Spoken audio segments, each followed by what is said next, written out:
General Wheeler was described as a short and slim, nervous and wiry. He weighed 125 pounds. He has black hair, a dark complexion, bright black eyes, and full black beard. The author was very descriptive. Black hair, dark complexion, black eyes, and beard. Note that complexion is in its own category. All right, so this next piece of evidence comes from the book A Long Shadow, Jefferson Davis in the Final Days of the Confederacy, page 38. This book was authored by Michael B. Ballard, and the paragraph reads, Judah P. Benjamin, the only cabinet member who had not been at church services that morning, was probably the first to arrive at the meeting, for he was already in his office, only a few feet from Davis's, when the president arrived. He had spent most of the previous evening packing documents to be shipped south in case of an emergency. Adjutant General Samuel Cooper, who considered the threat to Richmond no matter of levity, had been outraged to find Benjamin singing and whistling to entertain those who worked with him. The Secretary of State had an irresponsible sense of humor and a keen mind. Now 53, he had had a successful legal and political career in Louisiana before the war and was the first professing Jew to be elected to the United States Senate. Benjamin had served the Confederacy as Attorney General and Secretary of War before becoming Secretary of State in 1862, and his actions had often been controversial.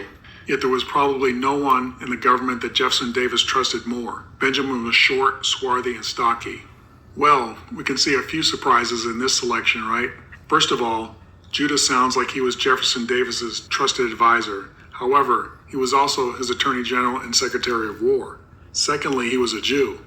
Now, some of you know that Jews in literature are always being referred to as being black in the past, prior to the 1900s. I have had several subscribers ask me to create a video on black Jews, and I plan to do so. And finally, we can see that Judah Benjamin was described as short, swarthy, and stocky. Actually, there's a fourth element I want to highlight.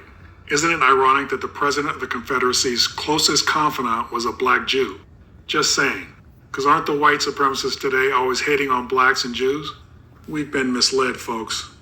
Oh. So I wanted to share that because Vincent sent me this video. I believe in the description box. It's a good video. A lot of you all already know this from just the breakdowns, starting with what Lex Will, has broke down and shown us all.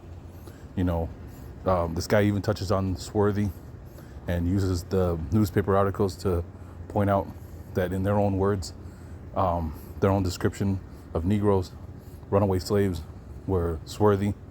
So, he shows that at that time, swarthy couldn't be used in the way they're using it today.